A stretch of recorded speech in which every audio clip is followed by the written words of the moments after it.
Morning peeps. I'm starting a new one.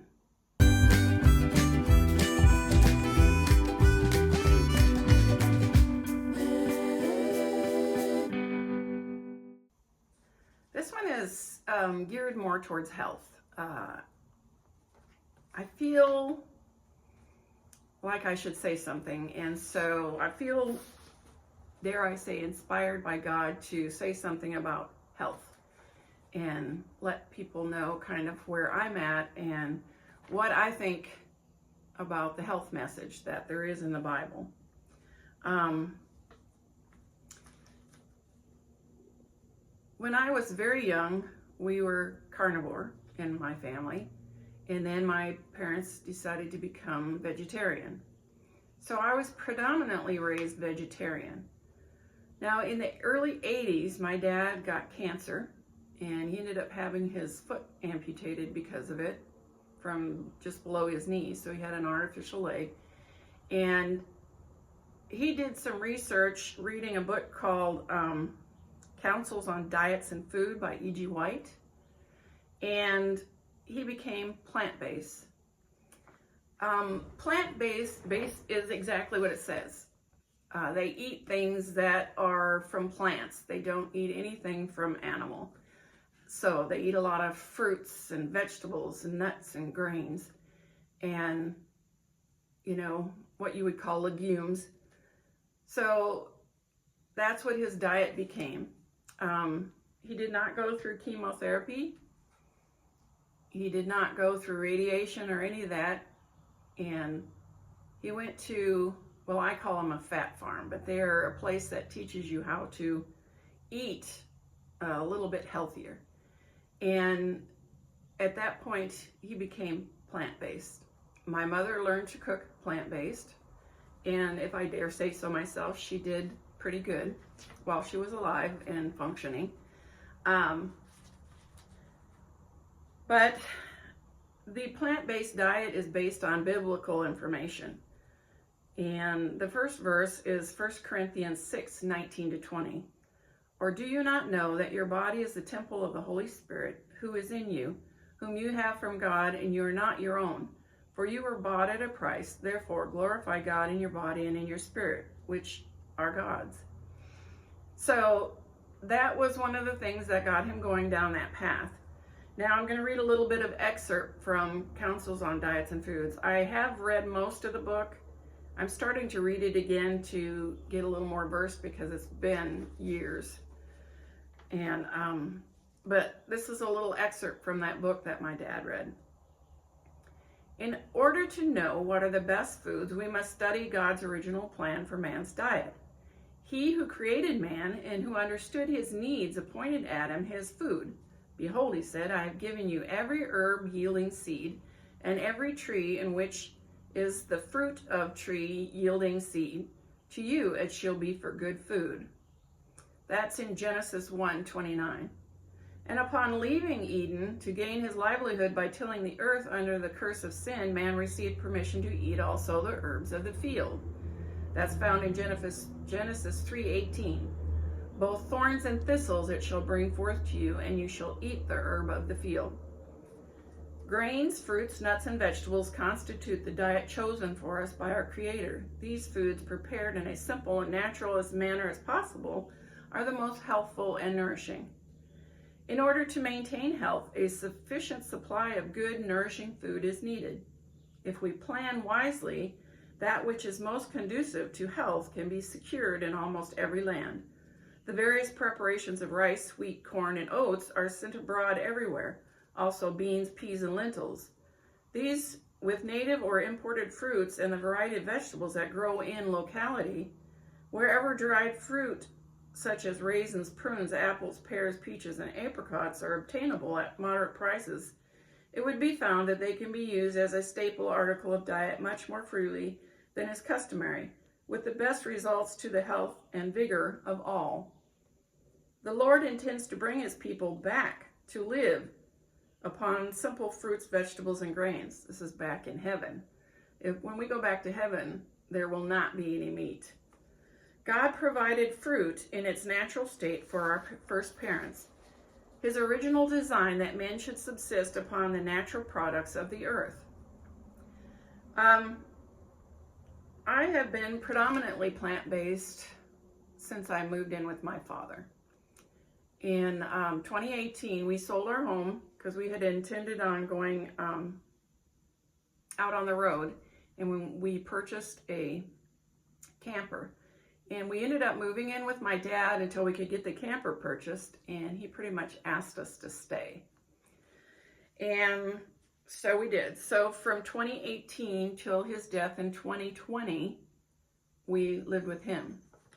Now, because I was raised vegetarian and I had also eaten a lot of my mother's plant-based food, I knew how to basically cook plant-based and deal with my dad's desire for a plant-based diet. So in those 2 years living with him, I became plant-based, basically because I didn't want to cook 2 meals. And so I predominantly was plant-based. There were occasions when we went out to eat and I wouldn't always stick with it, but I was predominantly plant-based. At the end of the 2 years when we were deciding to move, and when my father had passed away and we were going to go to the campground, it had dawned on me that I no longer had the joint pain that I had had, and it was surprising to me. I was to the point where I really thought I was going to have a hip replacement because my right hip was so bad. Now, it's not to say that that pain is totally gone, but it's so much less that I don't feel like I need a hip replacement. Let's just put it that way. And so at that point, when my father passed away, I determined that I was going to stay plant-based. My spousal unit, he eats meat whenever he gets a chance, but it's not with me because, well, if we go out to eat, I will make choices of more of a plant-based, and he still eats meat. But it has done such wonders for my joints that I have chosen to stay plant-based. Now, 2 things you should know. First of all, usually when people become plant-based, they lose weight. At the age of 28, my thyroid decided to quit working. And as my provider said, I can gain weight from drinking water. So it's a problem for me to lose weight. And right now I just struggle to maintain where I'm at. And it has nothing to do with me being on a plant-based diet because my thyroid doesn't work. If you know anything about thyroid, it has a lot to do with your weight. I'm very fortunate that I'm not as heavy as a lot of people who have issues with their thyroid. When I do try to lose weight, I pretty much have to stop eating, and it's miserable. I probably could get down to my ideal weight, but it would be miserable. And I am not nice when I'm miserable. So I have opted not to do that. The other thing that I do, because I am not a fan of vitamins, I do make sure I have eggs several times a week. I do not like eggs, but I do try to make sure I have them because that's the easiest and quickest way to get vitamin B. So I just thought I would let you know that. There are some other ways, but they're a little bit harder. One of them is nutritional yeast, and I do eat that. We have that on popcorn pretty much every Saturday night when we watch a movie, and so I do get it that way, but I do make sure I'm getting my vitamin B because it's not pretty what lack of vitamin B can do. I don't know if you're familiar with the Blue Zone, but there is one Blue Zone in the United States, and it's in Loma Linda, California. And what the Blue Zone is basically people who live to over 100 years old. And Loma Linda, that's what they have. Now, it's a predominantly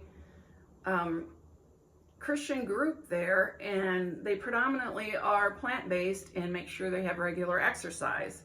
So they follow the biblical diet we just talked about of fruits, vegetables, grains, and nuts. And they live to be over 100. And that's not normal in the United States. There are some people who do make it to that far, but it's very predominant in that community out there in California. And so the only blue zone in the United States is in that group of plant-based people. I'm going to be in the next couple of weeks going over some of the things, why they're good for you, why they're not. And if you feel like watching, yay. If you don't, I understand. But I want to leave you with one verse. It's 1 Corinthians 10:31. Therefore, whether you eat or drink or whatever you do, do it all to the glory of God. And that's what I'm trying to do. It's not easy. I'm not going to kid you, it's not easy. It's not. But I can tell you that I have no joint pain like I had previously. And to me, that is a huge plus. Huge. I truly thought I was going to have a hip replaced at one point. But the flare-ups that I do have in my right hip is few and far between. And I believe in my heart that it's because of the choices I've made on what I'm going to eat. So I thought I would share that with you. And if you're interested, I'll be throwing some more up as time goes by. If not, it's okay. That's it, peeps. I hope this finds you absolutely flamazing. Stay blessed. Until next time. Hey, you made it to the end. Please hit like and subscribe, and thanks for watching.